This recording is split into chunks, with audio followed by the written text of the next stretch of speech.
Hello, this is Online Q's YouTube channel for your online queries. In this video, I will be showing you how to use Twitter dark mode. The steps are same for Twitter website and the official Twitter apps on iOS, Android, and Windows. So first open Twitter app on your mobile. Then swipe right to bring up the menu options. Tap on Settings and Privacy.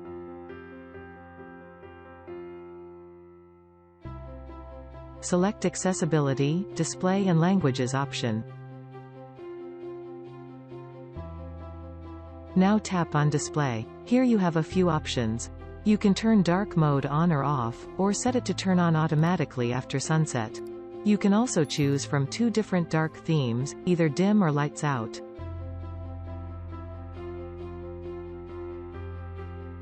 Tap Dim for a dark blue theme, which is good for reading text contents on Twitter, or Lights Out for a completely black look, which is good for watching videos on Twitter.